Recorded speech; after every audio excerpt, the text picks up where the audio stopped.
Bonjour, j'espère que vous allez bien.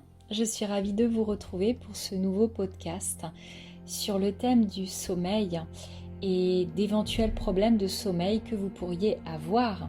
Bien évidemment, l'objectif de cet audio est de vous proposer des solutions parce que selon moi, il n'y a jamais de problème, il n'y a que des solutions.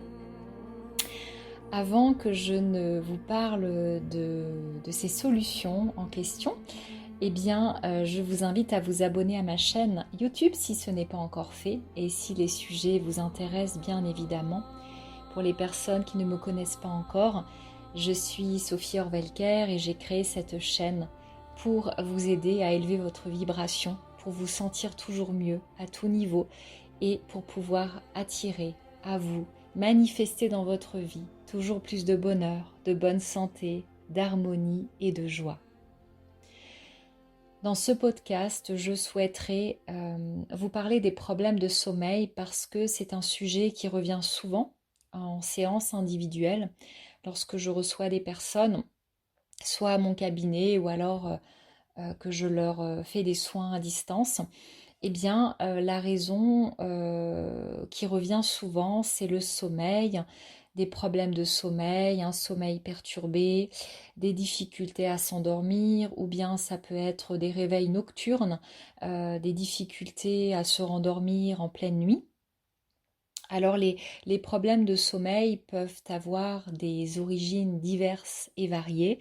Je ne prétends pas toutes les connaître parce qu'encore une fois, le sommeil c'est quelque chose de très important et bien souvent quand il y a un déséquilibre ou qu'il y a une perturbation quelle qu'elle soit, que ce soit une perturbation en nous ou bien une perturbation au niveau de notre logement, une perturbation dans ce que nous vivons, peut-être un choc émotionnel ou bien quelque chose qui nous tracasse, et bien souvent c'est le sommeil qui est perturbé en premier, mais également la santé quand il y a un trouble au niveau digestif, encore une fois c'est le sommeil qui est perturbé. Je ne pourrai donc pas vous apporter toutes les solutions à tous les problèmes de sommeil, mais aujourd'hui je souhaiterais vous proposer des pistes intéressantes que vous pourriez peut-être essayer d'explorer et voir peut-être s'il y a un résultat. Moi j'aime bien utiliser la technique de l'entonnoir, c'est-à-dire que quand on est face à une problématique, on procède par élimination. On va dégrossir finalement la situation, la problématique, on va éliminer des pistes, on va éliminer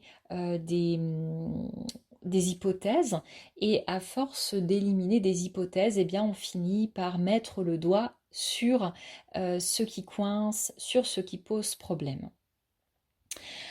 Alors avant tout, avant que je ne vous parle des directions de sommeil, parce que c'est là-dessus que je vais mettre l'accent dans cet audio, je vous conseille vivement de manger léger le soir et de ne pas manger trop tardivement. Parce que si vous prenez vos repas trop tardivement, dites-vous que au moment où vous allez vous coucher, vous serez encore en pleine digestion. Et donc forcément, quand on digère, ça demande beaucoup d'énergie à l'organisme et on a beaucoup de mal à se reposer. Sachez aussi que en médecine chinoise, chaque organe va avoir une période de prédilection, une période durant laquelle l'organe sera très actif. Le foie, par exemple, sa période vraiment d'activité la plus intense, c'est entre 1 heure et 3 heures du matin. Si vous prenez vos repas trop tardivement, en sachant qu'il faut à peu près 4 heures pour une bonne digestion, si vous dînez par exemple à 21 heures ou 22 heures, il est fort possible que votre foie ait beaucoup de travail pour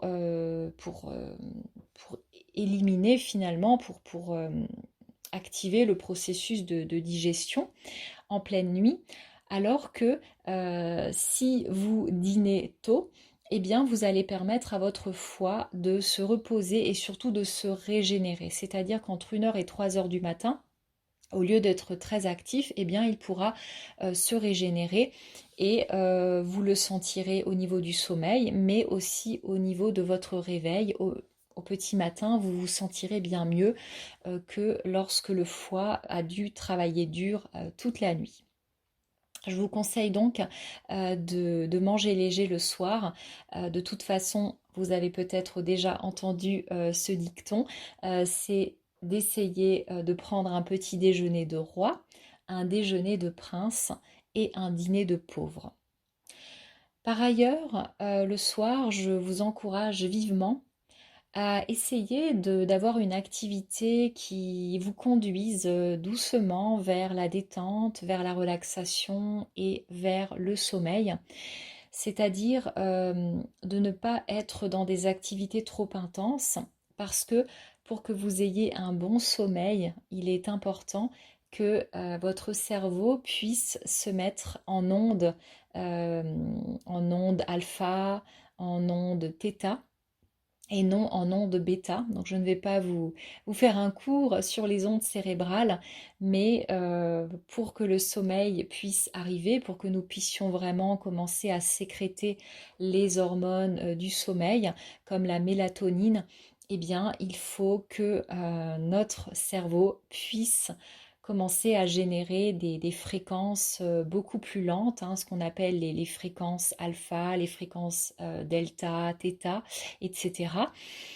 Et lorsque vous êtes dans une activité intense, par exemple si vous travaillez tard le soir ou bien que vous regardez la télé, surtout si vous regardez des films violents ou bien des débats très animés, eh bien, il est fort possible que vous soyez plutôt en onde bêta.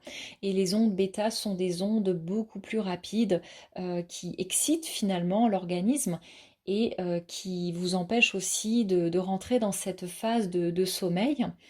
Donc essayez plutôt le soir de vous détendre, de méditer, de vous relaxer, de lire un bon livre ou d'avoir une discussion apaisante, de tamiser votre éclairage, peut-être de respirer des huiles essentielles, de prendre un bon bain, une bonne douche bien chaude.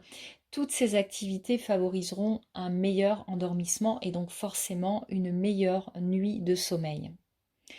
Je vous conseille également de vous endormir en étant dans de bonnes pensées, c'est-à-dire éviter de penser à tous vos problèmes, à tous vos tracas, à tout ce qui ne va pas dans votre vie juste avant de vous endormir. Parce que c'est vraiment le moment où l'inconscient est le plus ouvert et le plus accessible. Et quand vous commencez à ressasser tous vos problèmes, toutes vos difficultés, que vous vous créez du stress, que vous visualisez des scénarios très négatifs pour vous juste avant de vous endormir, eh bien c'est comme si vous programmiez votre inconscient à créer encore plus de problèmes, encore plus de tracas. Bien au contraire, laissez tous vos problèmes de côté, surtout avant l'endormissement, et essayez plutôt de lire un livre inspirant ou bien de visualiser tout ce que vous souhaiteriez voir arriver dans votre vie. Essayez vraiment d'être dans des émotions les plus positives et les plus agréables possibles avant de vous endormir. Je vous conseille également d'éviter bien sûr les lumières bleues, donc tout ce qui est écran le soir, hein, que ce soit l'ordinateur, les tablettes, les téléphones. Ça crée encore une fois, euh, ça parasite finalement l'endormissement. Donc moi je vous conseille vraiment d'éviter d'être sur votre téléphone juste avant de vous endormir. Bien sûr, vous pouvez l'utiliser pour écouter de la musique, par exemple, de la musique douce ou pour une méditation guidée, mais évitez de regarder votre écran juste avant de vous endormir. D'ailleurs, je pense aussi à quelque chose. Bien souvent, il y a un moment dans la soirée où nous avons vraiment envie de dormir. Ça peut être à 21h30, à 22h ou bien 22h30, hein, selon nos cycles. Eh bien, quand vous sentez que l'envie de dormir arrive, eh bien, écoutez-vous Et saisissez cette occasion pour aller vous coucher, pour vous endormir, parce que si vous loupez le train, eh bien, vous risquez de louper le début de ce cycle et peut-être que vous n'arriverez pas à vous endormir avant 1 heure ou 2 heures. Donc, il est vraiment important de s'écouter. C'est pourquoi, quand on a un bon livre dans les mains, qu'on est allongé dans son lit, eh bien, on est beaucoup plus attentif, attentive à ces cycles de sommeil que quand on est dans une activité intense. Si vous regardez la télé le soir, c'est un petit peu la même chose. Dès que vous sentez que vous vous endormez, plutôt que de vous endormir sur votre canapé, et ensuite au moment où vous devez vous lever pour aller au lit, vous n'arrivez plus à vous endormir, eh bien, saisissez cette occasion pour aller au lit directement. Bien sûr, moi je vous conseille d'avoir la chambre la plus épurée possible. Évitez vraiment autant que possible d'avoir trop de champs électromagnétiques dans votre chambre, c'est-à-dire éviter d'avoir trop d'appareils branchés. Bien sûr, on a besoin d'une lampe, on a besoin d'un minimum, mais évitez d'avoir un ordinateur branché dans la chambre, évitez d'avoir trop d'appareils branchés, surtout si la prise se trouve juste à côté de votre tête, parce que cela crée des champs électromagnétiques qui perturbent énormément le sommeil. Bien évidemment, vous devez le savoir, ne dormez pas avec votre téléphone portable sous l'oreiller, éteignez-le, mettez-le en mode avion, sortez-le de votre chambre. Évitez aussi les téléphones filaires si vous en avez encore, hein. Je sais que certaines personnes en ont encore chez elles. Débranchez-les parce que les téléphones sans fil, excusez-moi, les téléphones sans fil sont sur des bases, mais ces bases émettent des ondes 24 heures sur 24, alors que ce téléphone, vous l'utilisez peut-être uniquement quelques minutes ou peut-être quelques heures durant la semaine. Mais tout cela, c'est du bon sens. Si vous avez le Wi-Fi chez vous, eh bien coupez le Wi-Fi au moins durant la nuit. Essayez de convaincre vos voisins également de couper le Wi-Fi la nuit, vraiment pour permettre à toutes vos cellules, à tout votre organisme de se régénérer. Et vous le savez très certainement, mais le sommeil, c'est vital. Une bonne qualité de sommeil, c'est vital pour une bonne santé, pour un bon équilibre psychologique, émotionnel. C'est vraiment la nuit que nos cellules se régénèrent, que notre corps se restructure. Et si notre sommeil n'est pas de qualité, eh bien cela peut affecter finalement notre santé, notre morale, mais finalement tous les domaines de notre vie, parce que quand on n'est pas bien, quand on n'a pas bien dormi, quand on n'arrive pas à se ressourcer, à se régénérer, eh bien au final on manque d'énergie au quotidien et on peut perdre notre joie de vivre, on peut perdre le goût de la vie, on peut perdre notre créativité. Il y a bien évidemment d'autres raisons aux problèmes de sommeil, hein. Il y a des personnes qui font de l'apnée du sommeil, etc. Mais je ne vais pas approfondir ces aspects-là. En revanche, je souhaiterais partager avec vous une piste intéressante. C'est la piste de la direction du sommeil. Je peux vous en parler puisque je suis praticienne en Feng Shui, entre autres.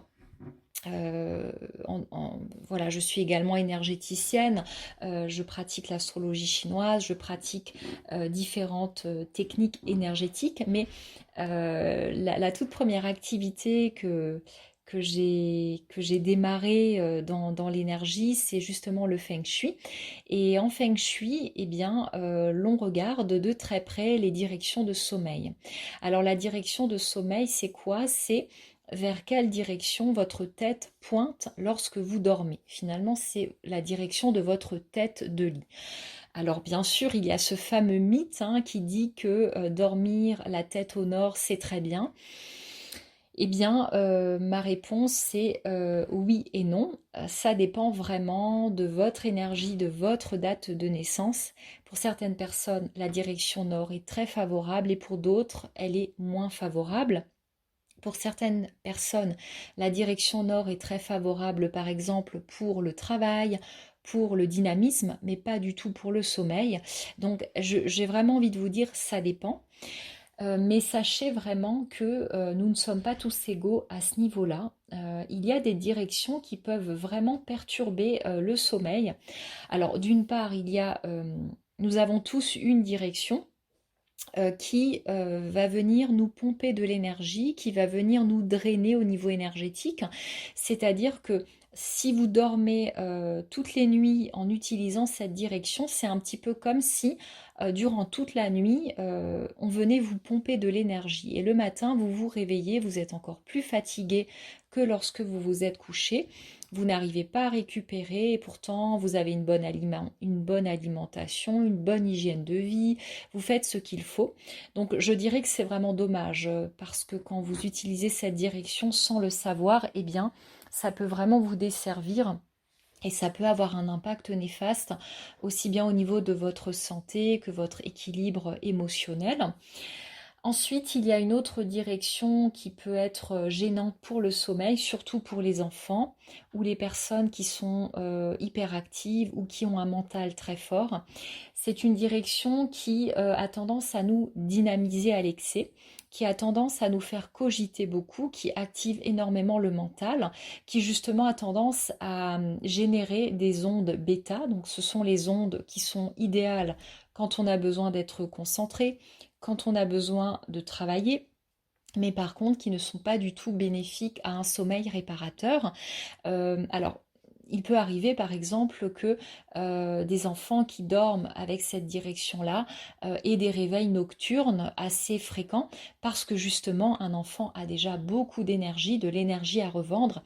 Et si en plus de cela il dort dans cette direction, eh bien il aura tendance à se réveiller plus souvent. Alors, encore une fois, ça dépend. Toutes les personnes ne réagissent pas de manière défavorable à cette direction pour le sommeil, mais il est possible que cette direction ne vous convienne pas. Et pourtant, elle vous conviendrait très bien, par exemple, pour travailler ou bien pour une activité quelle qu'elle soit.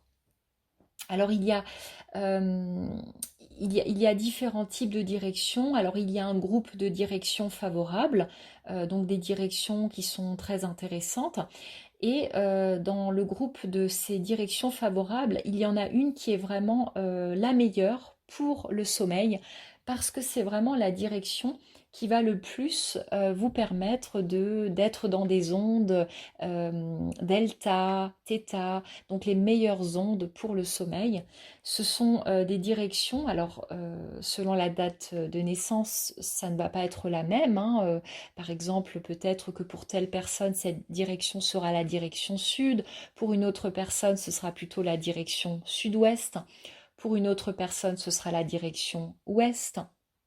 Toujours est-il que cette direction, moi je la conseille toujours pour les personnes qui souhaitent vraiment avoir un sommeil réparateur, régénérant, mais aussi pour lâcher prise, pour la détente, surtout les personnes qui cogitent beaucoup, qui sont très nerveuses, qui ont beaucoup de mal à s'endormir.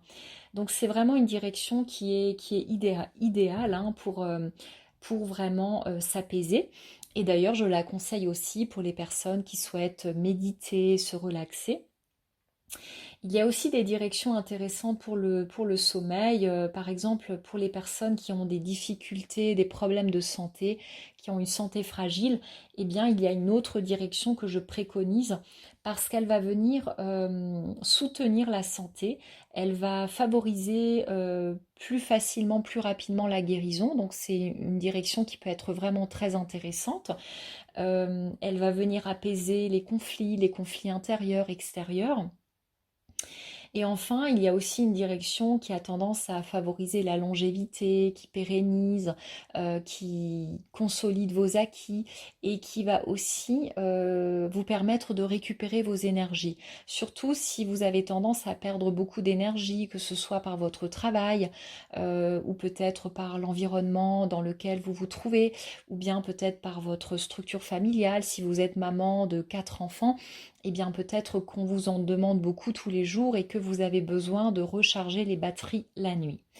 Et puis, il y a un autre groupe de directions qui, elles, par contre, sont plutôt défavorables, avec un degré de nocivité qui va crescendo.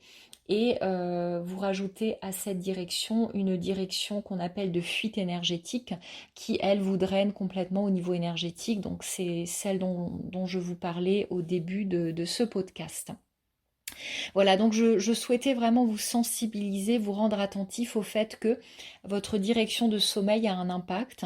Alors bien sûr, hein, quand on décide de placer son lit, on le fait bien souvent par rapport à la taille de la pièce, par rapport à la configuration de la pièce, alors que finalement, on devrait plutôt choisir le placement du lit en fonction de nos directions et on devrait essayer d'aménager le reste de façon secondaire. Alors bien sûr, je vous préconise aussi d'avoir toujours la vue sur votre porte, hein, si possible la porte de votre chambre, parce que si vous tournez le dos à la porte, forcément ça crée de l'insécurité au niveau inconscient. Mais je dirais que ça c'est secondaire. Pour moi, la priorité c'est vraiment d'utiliser une direction favorable de sommeil. Voilà, donc après encore faut-il pouvoir déterminer cette direction. Il faut avoir soit une boussole, soit savoir déterminer ces directions si on s'y connaît un petit peu en lisant un plan. Je me méfie toujours un petit peu des boussoles qui se trouvent sur les téléphones parce qu'elles ne sont pas toujours fiables à 100%. Parfois on peut être à cheval entre deux directions. On peut hésiter, on peut se dire mince, est-ce que c'est plutôt la direction sud-ouest ou est-ce que c'est plutôt la direction sud? À quelques degrés près, il peut y avoir des petites différences. Toujours est-il que si vous avez besoin de connaître vos directions, favorables ou défavorables, sachez que c'est une petite prestation que je propose. Vous pouvez soit me contacter, toutes mes coordonnées se trouvent dans le descriptif de cette vidéo, ou bien vous pouvez directement aller voir sur le lien que je vous mets également dans le descriptif qui vous conduira directement vers le petit module que je propose pour vous déterminer vos directions favorables et défavorables, en sachant que ces directions sont valables durant toute votre vie. Donc une fois que vous les connaissez, c'est pour la vie, donc c'est plutôt utile. Et ça peut être intéressant que vous connaissiez aussi les directions favorables de vos enfants, par exemple, surtout si vous rencontrez des difficultés. Sachez également que ces directions ne vont pas seulement avoir un impact sur votre sommeil, elles peuvent aussi vous impacter à d'autres niveaux de votre vie. Vous pourriez très bien avoir un très bon sommeil, mais avoir d'autres problématiques dans votre vie qui peuvent être en lien avec ces directions de sommeil. Bien évidemment, tout n'est pas lié à ces directions de sommeil, vous le savez. La vie, ce n'est pas blanc ou noir. Ce que nous vivons, c'est un subtil mélange entre différents facteurs, différentes énergies. Bien évidemment, l'énergie, la qualité vibratoire de votre lieu de vie va aussi avoir un impact sur votre sommeil. Ce qui se trouve sous votre lit, bien évidemment aussi, ça c'est plutôt le domaine de la géobiologie.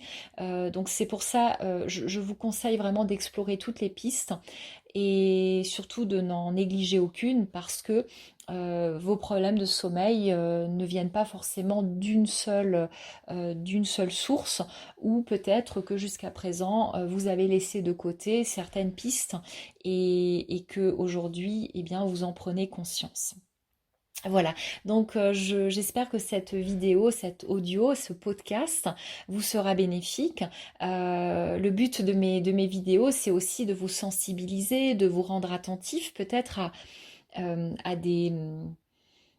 à certaines choses, ou comment dire, vous rendre attentif à l'existence de certaines énergies ou de certains facteurs dans notre vie, parce que peut-être que vous n'en aviez simplement pas conscience, et je pense que parfois ça fait du bien de prendre conscience que peut-être que la direction de notre lit n'est pas la bonne, ou peut-être que parfois il suffit de déplacer notre lit de quelques mètres pour avoir un meilleur sommeil.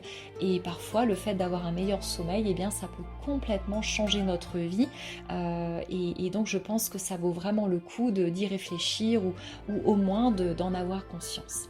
Voilà, je vous souhaite une très belle fin de journée et je vous dis à très bientôt.